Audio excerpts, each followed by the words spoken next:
Tere, Joonas minu nimi ja näitan teile täna, kuidas kasutada meie pilvekeskkonda. Vahel ütleme ka cloud tema kohta või siis vahel ütleme raamatupidaja keskkond. Esimene küsimus siis, et kuidas sinna saada. Selleks on kõige parem tulla meie kodulehele kostpocket.com või siis check.ee ja sinna sisse logimiseks tuleb vajutada siis siit logi sisse nuppu. Ta viib meid otse siia lehele. Tavaliselt, kui ma demon või näitan, siis ma näitan seda keskkonda. See on siis meie nagu äpi keskkond. See töötab siis telefonis, arvutis samamoodi ja äpi keskkonnas näevad kõik ainult dokumente, mis nad on ise esitanud. Pilvekeskkonnas, siin keskkonnas näeb administraator kõiki dokumente. Ehk siis kui administraator logib siia, tema näeb kõiki dokumente, mis sellele ettevõttele on esitatud. Kui tavakasutaja logib siia keskkonda sisse, siis tema näeb ainult neid dokumente, mis ta on ise esitanud. Ehk siis täiesti okei on, kui lubate kasutajatel ka siia tulla.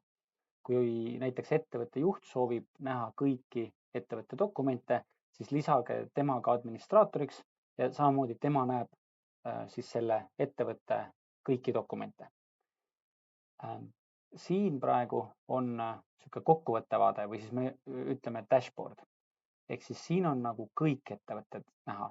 Ehk siis kõik ettevõtted, kus mina olen kas administraator või kasutaja. Kui teil on olete raamatupidaja, siis ärge muretsege, ettevõtte juht näeb ainult neid, kuhu te olete tema lisanud. Tema ei saa siia tulla, sest tema ei näe kõiki teie teisi kliente.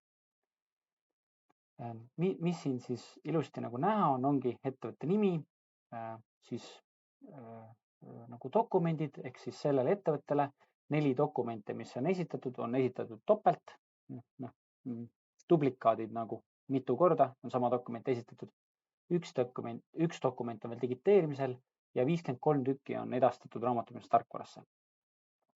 Ja sellele samale Kostpocket OÜ-le on tehtud 3 aruannet ja need kõik on saadetud staatuses. Ja sellel ettevõttel on Merit Activa liidestus taga. Ja niimoodi näitabki informatsiooni kõikide ettevõtete kohta. Mis siin veel huvitavat on üleval on kuupäevad, ehk siis siin saate valida, mis ajaperioodi te vaatate. Näiteks praegu on siin 1. jaanuarist 8. veebruarini on see ajaperiood, mida me jälgime. Samuti on siin filtrid, näiteks kui saadetud, siis näitab meile kõik ettevõtted, kus on mõni dokument saadetud staatuses, näiteks kui on digiteerimisel, siis ta näitab meile, et mis on digiteerimise staatuses.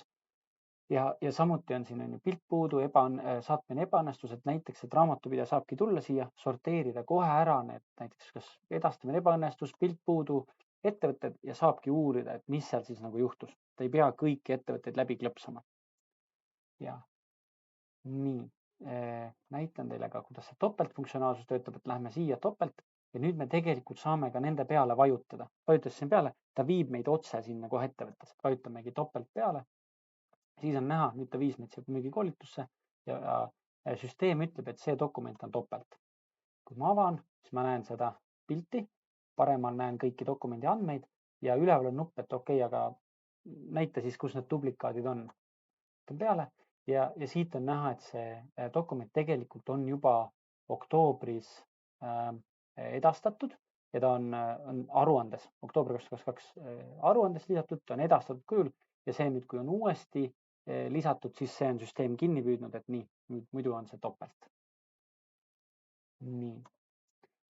Niimoodi, lähen korraks tagasi uuesti kokkuvõtte vaate peale. Suures plaanis ongi see mõte selles, et raamatupidaja tuleb siia, ta saab vaadata, kas ettevõte on lisanud mingeid dokumente, et mis ettevõtetega ta üldse peab tööd tegema ja kas mõnel ettevõttel on mõned problemaatilised dokumendid. Ta saab otse nendega töötada. Tänasel päeval võib öelda, et see dashboard, kokkuvõtlik vaade on saanud väga palju head tagasisidet. Väga paljud on väga rahul sellega. Nii, nüüd lähme siis sinna ühte ettevõttesse, teeme selle uuesti mingi koolituse, teeme sisse. Nii, ja nüüd me läksime see ühte ettevõttesse sisse. Mis siin siis teha saab, ongi dokumendid, aruanded. Veel huvitav on see, et kui te lähete üleval paremal, vajutate seaded, siis see on nüüd selle ettevõtte seaded ehk siis ettevõtte andmed, liidestus, mis liidestusega on seotud, kasutajad, hinnastamine, e-arved, täpsemad seaded, et kõik on nagu selle ettevõttega seotud, et mis liidestus sellel ettevõttel on ja kes on siin kasutajad. Lisaks siis on ka siin perioodi valik, ta kasutab sama aega, mis oli seal dashboardis, siin ka. Ja siin üks tähtis asi on see, et ta dokumendid nagu loetakse nende esitamise kuupäeva alusel. Ehk näiteks, kui praegu oleks üks dokument, mis näiteks check, mille te saite 28. detsember, aga pilti tegite 4., siis praegu oleks see dokument aktiivne. Et me alati näitame selle järgi, millal see dokument meie süsteemi esitati. Selle järgi on ta nagu näha. Me oleme rääkinud ka sel teemal, et näidata dokumenti siis dokumendi kuupäeva järgi, aga siis võib juhtuda selline asi, et kui keegi lisab hästi vana dokumendi, näiteks 3, 4, 5 kuud vana dokumendi, siis ta lähebki sinna minevikku ja keegi ei leia ülesse. Praegu ongi eelis see, et kogu aeg näete neid uusi dokumente, mis peale tulevad, isegi kui dokumendi kuupäev on vanem, aga teile ta tuleb siia aktiivseks, et näete neid. Siis, kui me siit niimoodi hiirega üle liigume, siis ta paremal näitab neid dokumendi pilte. Me soovime mõnda vaadata, teeme klõpsu, siis näeme seda pilti siin, lisaks kõik andmed paremal. Ja mis me siin veel teha saame uuesti raamatupidamisse saata, saame lisada aruandesse või siin on lahtised aruanded või luua uue aruande. Kuna see dokument on juba esitatud, siis me ei hakka teda kuhugi aruandesse lisama või siin on ka kustuta nupp, võime ta lihtsalt ära kustutada. Ja nii, ja kui me lähme aruannete peale, siin on samamoodi aruanded, võtame siit ühe võtme peale, siis nüüd ta teeb selle aruande lahti. Näete nagu selle aruande päist, kus on näha päevarahad. Ja aruandega on samamoodi, aruanne on võimalik tarkvarasse saata, võimalik alla laadida. Näiteks ma laen ta PDF-ina alla, näitan teile, milline ta välja näeb. Siin ongi siis näha, et see ka päis, kes lõi, kus käidi, algus, lõpp, mis oli, palju on päevarahasi, mis on siin dokumendid ja siis pildid ka järgi, mis dokumendid lisati. Miks ta on ingliskeelne, on see, et äpis on inimene kasutanud ingliskeelset, siis ta on sellepärast on teinud selle ingliskeelsena. Et ja.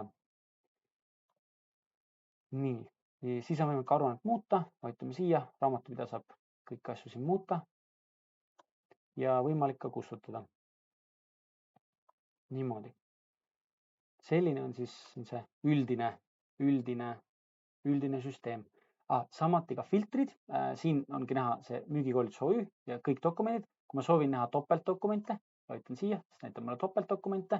Soovin näha edastatud dokumente, vajutan siia. Samamoodi on võimalik siin, nagu te üleval kohe näete, kui on mõned dokumendid kinni jäänud, saate võtta kohe need, sorteerida välja need problemaatilised dokumendid, millega peate tegelema. Nii, nüüd ma näitan teile veel, kuidas käib dokumendi esitamine. Kõigepealt see kõige lihtsam viis on ju, mida enamik vist juba teab ka, on, et igal ettevõttel on oma unikaalne emaili aadress.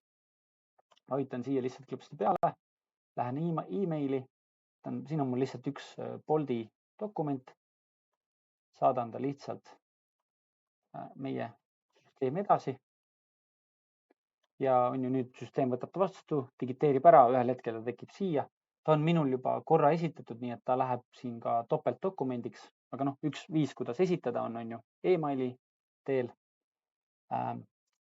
Üks teine viis, mis on uus ja mis on ka väga palju saanud head tagasisidet, meil on võimalik nüüd teha ka seda drag and drop'i, ehk siis on võimalik siia lohistada dokumente. Võtame kausta lahti, läheme downloads. Nii, ja siis teeme niimoodi, et võtame siit, näiteks võtame need 3 faili ja võtame selle PDF-iga. Ma tahan teile meelega näidata, et kui ongi niimoodi, et on JPG failid ja PDF ka. Siia. Nüüd ta hakkab neid järjest üles laadima ja digiteerima. ja kui ta on üks hetk jõudnud sellega lõpuni, siis on kaks võimalust, kas kontrolli andmed või esita.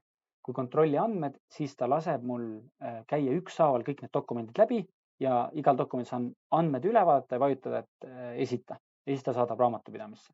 Või teine variant, vajuta esita, ta saadab need kõik raamatupidamisse ära ja kui seal oligi mingi viga, siis raamatupidamises saab neid muuta, et kas seda siis teeb raamatupidaja või see inimene, kes saatis, kes soovib. Et mina praegu vajutan lihtsalt esita, et ma ei hakka neid ükshaaval üle käima. Lasengi nad ära saata. Niimoodi. Ja suure osa nendest, nagu näha, ta võttis ka kinni, sest need olid juba ja ma olen juba korra esitanud neid, sellepärast ei saatnud neid topelt. Ma teen korraks talle värskenduse ka. Tahaks näha. Ja nüüd see Bolti dokument on ka nüüd jõudnud ja nagu näha, ta on topelt, sest ta on ka juba korra saadetud. Selle Bolti dokumendil oligi see, et kus ta siin ei ole manust ega midagi, ta võttiski selle lingi alt, sai aru, et selle lingi all on dokument. Nii, okei. Niimoodi.